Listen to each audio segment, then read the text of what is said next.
Thank you, Dr. Stewart, President Stevens, members of the Black Caucus, elected officials, distinguished honorees, members of the clergy,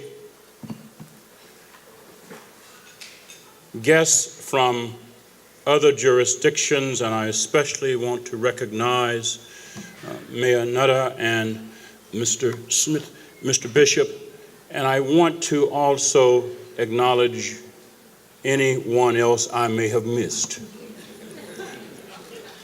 It is good to celebrate this evening, and I first would like to extend my congratulations and appreciation to all the honorees for all the service that you have given to the people of our state in times when the light was not on you and when there was no one to applaud. Thank you very, very much for what you do, for what you have done, and for what you mean to all that you've served. Let's applaud them again, please.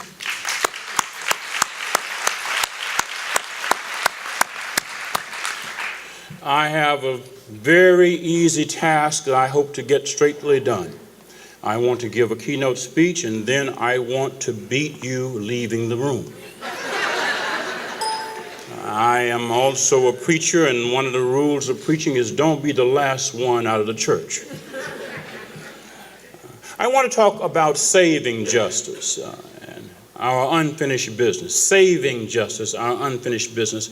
And I have on the screen a photograph of one of my favorite people.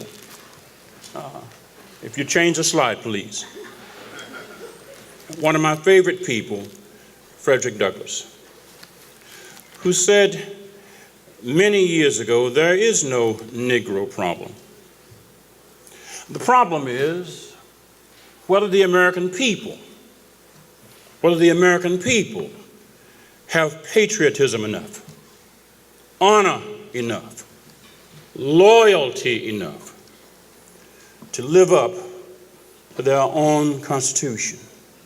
That is our problem. That is the issue for justice. And quite frankly,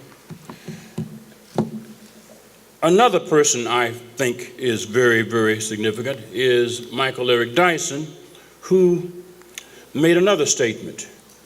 He called the USA the United States of Amnesia.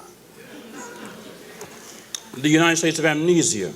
Michael Eric Dyson writes in the foreword to a book I have titled Black Mutiny, which is about the Amistad. He writes, when it comes to race, we are living in the United States of amnesia.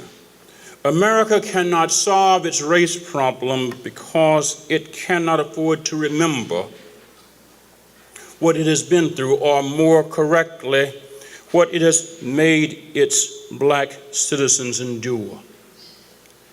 The horrible, cowardly, vicious legacy of racial discrimination, stoked by religious belief and judicial mandate.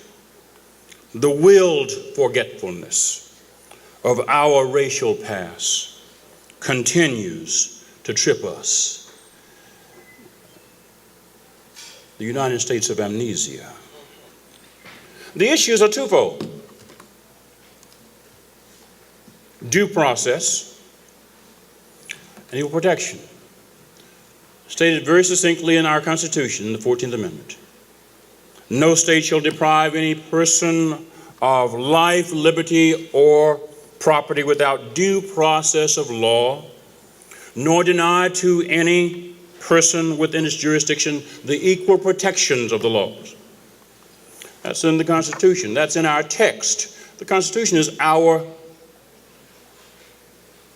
closest thing to a sacred text for our society. And those of us who haven't gone to law school, due process is simply fundamental fairness. And equal protection simply means equal treatment. So what is the real issue? The threats to due process and equal protection are very simple. First of all, racism. I know it's not polite to talk about that these days, but I'm going to be impolite. I hope you won't mind. If you do, I'm going to do it anyway. Racism is the reality that we don't like to talk about. It is like bad breath. Unfortunately, you cannot lie about bad breath and make breath better. Bad breath is bad breath whether you lie about it or not. Whether the person believes they have bad breath, their breath is bad.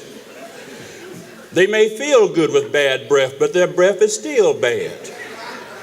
Their friends may like their bad breath, but it's bad breath that's friendly. And therefore, we must admit these things. Secondly, we must understand and deal with the precept of white supremacy. I know we don't like to talk about these things, but again, like racism, that is a reality. Thirdly, we must deal with the uncritical acknowledgement of white privilege. I'm going to get to this a little bit more in a few minutes. And then we must talk about the precept of black inferiority, because they all fit together. They all fit together. This precept of inferiority that you'll see on the next slide is something that Judge A.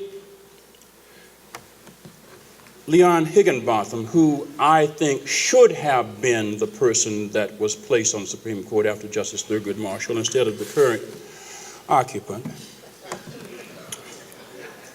I'm referring to Clarence Thomas. Judge A. Leon Higginbotham wrote a book titled Shades of Liberation, and he talks about the precept of inferiority in these words: our nation was founded explicitly, prospered implicitly, and still lives uneasily on the precept of black inferiority and white superiority.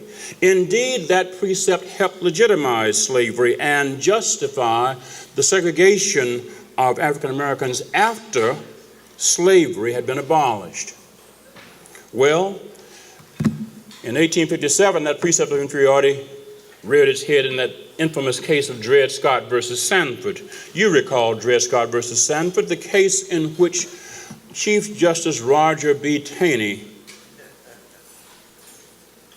wrote these words: they, talking about black people, had for more than a century before been regarded as beings of an inferior order and altogether unfit to associate with the white race, and so far inferior that they had no rights which the white man was forced to respect. This opinion was regarded as an axiom in morals and as well as in politics, which no one thought of disputing or supposed to be open to public dispute. Well, let me give you the first example. Blatant disrespect for President Obama.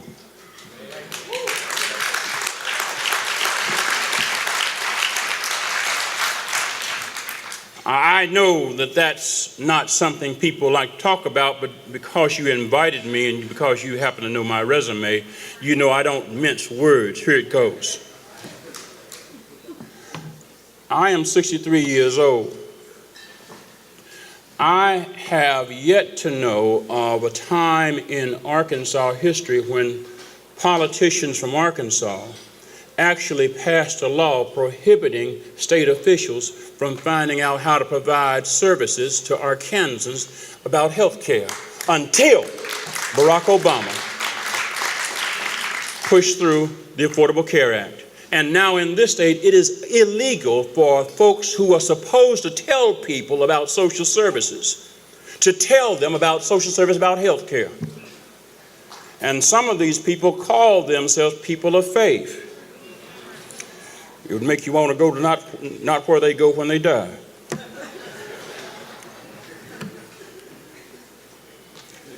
And then currently, both of our U.S. senators now support refusal to hold confirmation hearings on President Obama's upcoming nominee for the vacancy on the U.S. Supreme Court.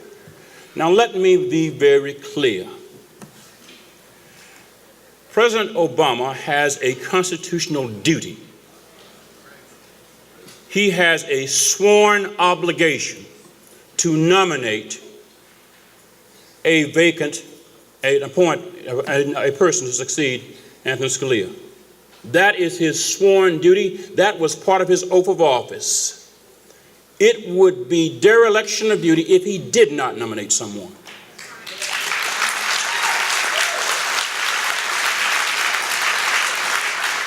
And for people who have sworn an oath to uphold the Constitution, because that's what every person who holds political office does. And you would think that U.S. senators from this state would know so. For people who have sworn an oath to uphold the Constitution to say that they will not fulfill their oath to advise and consent and vote on the nominee is also dereliction of duty. The question is, what will we do about it? Because you can bet if they wanted a nominee named and President Obama said, I am not going to name one, they would be all over everything with a camera talking about how President Obama is not fulfilling his job.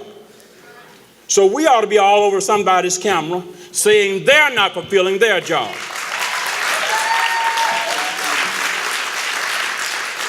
The person who's doing the job is the person who was elected twice President of the United States. And elections do matter. Even elections that people steal. Ask President Bush, the second one. Second example, political executions of black Arkansans. I call them executions. You understand, when the state or its agents kill somebody, it is an execution. It is execution. I name their names. Do not forget these names. Do not forget Eugene Ellison. Do not forget Chavis Carter. Do not forget Monroe Isidore, 107 years old, shot down like a dog as he lay in his bed. Do not forget Eugene Ellison, shot down like a dog in his own house. And the people who killed him are still on the job drawing a check. Do not forget Deontay Farrow, our Tamir Rice. Our Tamir Rice, 12 years old, playing with a toy gun, shot, dead. And not only were the officers acquitted, his family didn't get a dime. Executions. And do not forget Bobby Joe Moore III, gunned down because somebody was too scared to do his job, and instead of being courageous, killed and then acted like he was doing it in self-defense. Do not forget these executions. What will we do? What will our response be? What will the political response be when there are political executions of black Arkansans? I ask that question, and I ask the caucus to respond by your actions. Do not simply mention their names. Take some measures when you go to work and make sure that when people get killed in the name of government, there are consequences for the killers, not only for the families.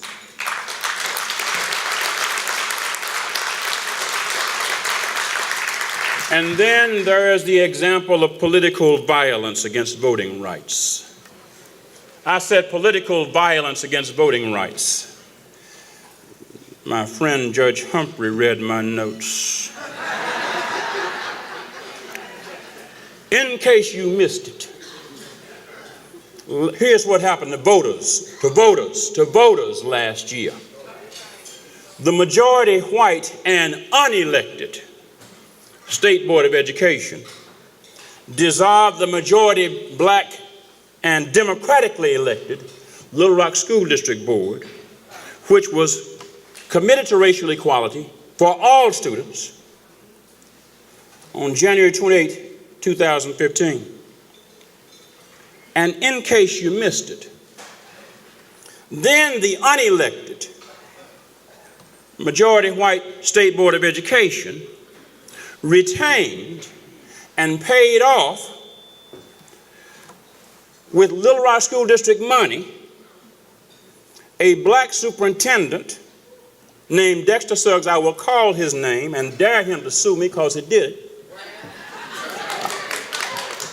I invite him to take that lawsuit because truth is a defense. Who had bogus credentials because he plagiarized his doctoral dissertation.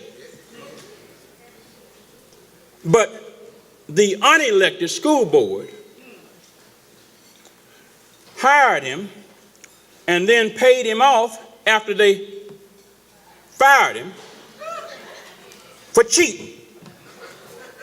Now, anybody who knows anything about law knows that if you cheat on your job, you don't get severance pay.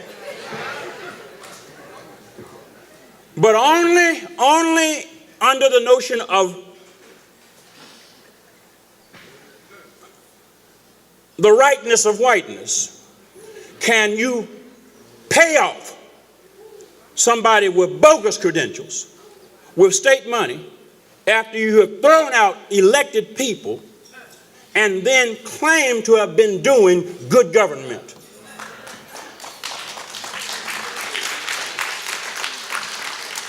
But that's not all.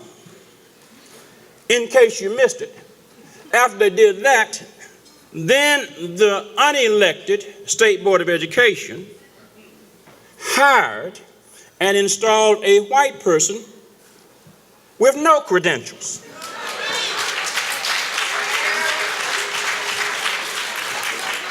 Now let me put this right. The black guy had bogus credentials and you paid him off. And the white guy had no credentials and you hired him to run a school district that's supposed to give children credentials to be educated. Boo-boo the fool would know that's crazy.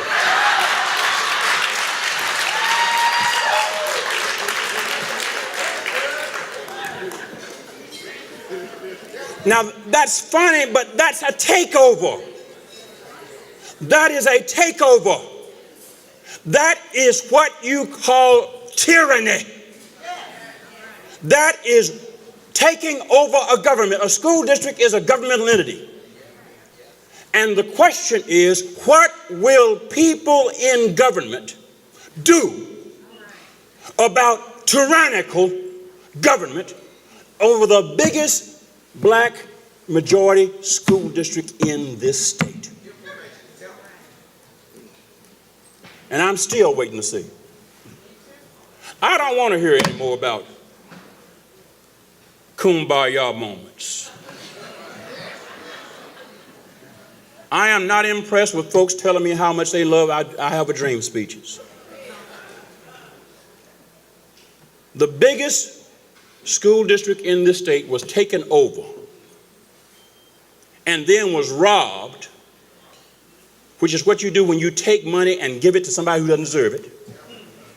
Robbed, and then is now being cheated because you have somebody as superintendent who has no credentials, and there's a statute says you have to have certain credentials, and the State Board of Education waived the requirement for the credentials. That's what you call affirmative action for white folks, y'all. Now, if Baker Curtis had been black, I'd 10-time double dog dare you to show me how you would have had folks saying, we're going to have to hire him. I've been black all my life.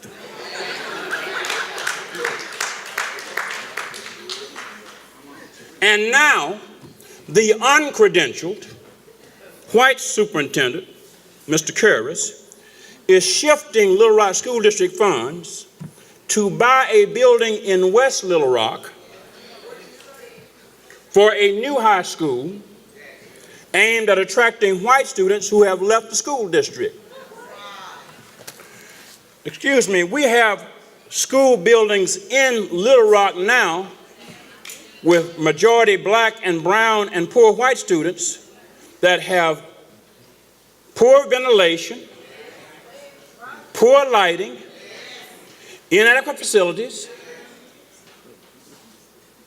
and sometimes unsafe. And you're going to go and buy a building that's not a school, wasn't designed to be a school, to put people who aren't in school. Okay, I got that. I got that. Meanwhile,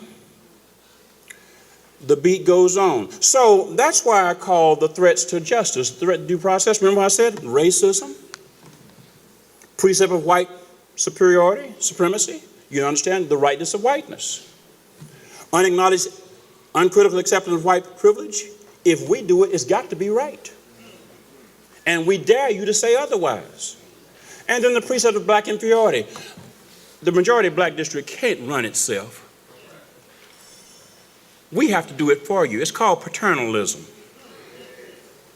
Well, what must we committed people do to justice? Now, I'll do it and I'll leave here before you do.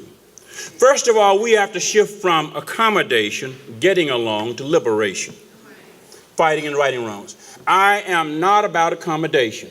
I love everybody, but quite honestly, I don't accommodate rattlesnakes.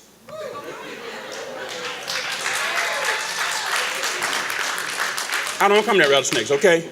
I'm from the country. I don't care if it's your rattlesnake. I don't care if it's your mama's rattlesnake. I don't care if it's your pet rattlesnake. If it's a rattlesnake, I don't accommodate you. I fight you. The difference between accommodation and liberation is simple. Accommodation retains, it maintains injustice. It protects it. It protects the arrangements. It protects the processes. It maintains the systems. And accommodation always asks, how can we tinker with this? Liberation overturns stuff, upsets stuff, unjust processes, unjust principles, unjust procedures. And if we want to talk about liberation, we have to understand that liberation always asks this question. Get my slide back, Roger, please. Liberation asks this question: how will we overthrow? How will we radically change the way things are? That's what radical change is. Now, before you say that's strange, read Dr. Martin Luther King's speech after 1963. I know some of people have not read anything beyond the Art of the Dream speech. That's okay. That's a slide. But if you read Dr. King's speeches in 1965, 66, 67, 68, you know Dr. King was alive during those, and he was talking too, making speeches, and his speeches were written down and are published. Read them. Dr. King talked about in 1967 having a radical revolution. They'll focus on three issues: racism, materialism, and militarism. And Dr. King argued for a radical revolution. We have to be about the issue of radical revolution. Why? Because liberation always involves agitation and revolution.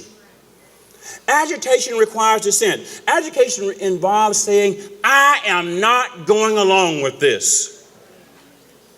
And it involves the strength to oppose and to interrupt and to frustrate and to block and to overthrow unjust principles and processes and arrangements. And revolution requires vision and determination to imagine and to create and to build and then to defend and to maintain just principles and systems. Liberation requires agitation and revolution. And liberation and revolution are always driven by urgent action. I don't want to hear anybody tell me we've come a long way, we've got a long way to go.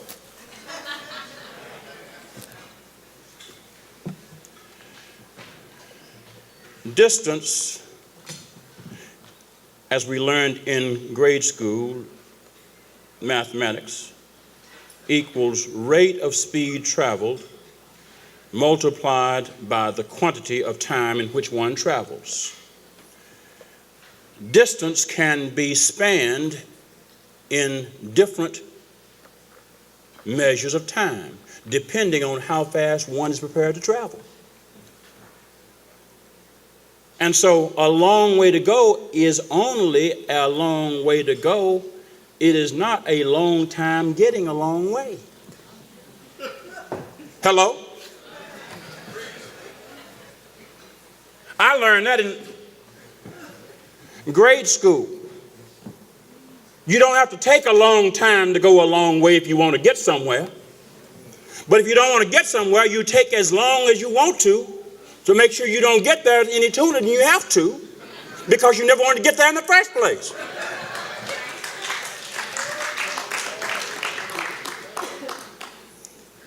Which is why my parents told me to learn things. Dr. King said this too. Again, March 31, 1968, the last Sunday sermon he preached.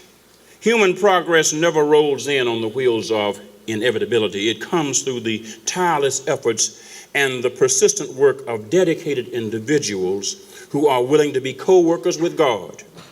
And without this hard work, time itself becomes an ally of social stagnation.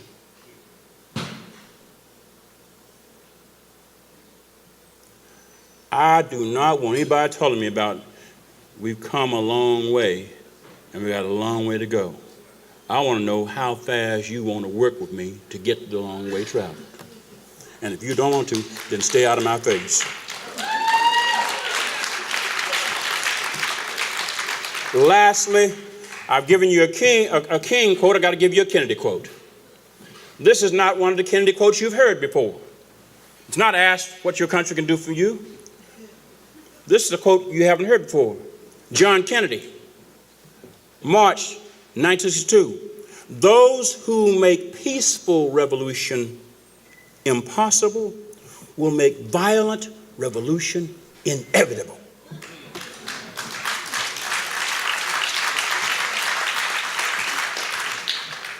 People were wondering, why were the folks in Ferguson and Baltimore in uprising? Because peaceful revolution had been made impossible.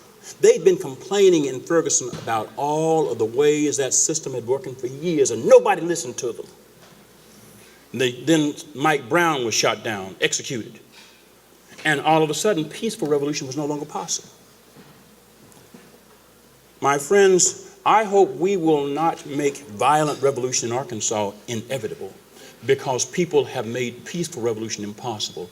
When you allow a Democratic elected black majority school district to be overtaken and overthrown and act like nothing happened, you are calling for violent revolution. You are inviting a revolution, because at some time, somebody's going to say, if our lives don't matter, hello, and our votes don't matter, and our tax dollars don't matter, because they stole the tax monies to pay off Dexter Suggs, and they took the tax monies to pay Baker Harris, and they're using tax monies to build the news. If the tax, then why should what you think about us matter? Those who make peaceful revolution impossible make violent revolution inevitable. And before I misquoted, the person who said that was John Fitzgerald Kennedy, a white Irish Catholic president of the United States. Deal with it.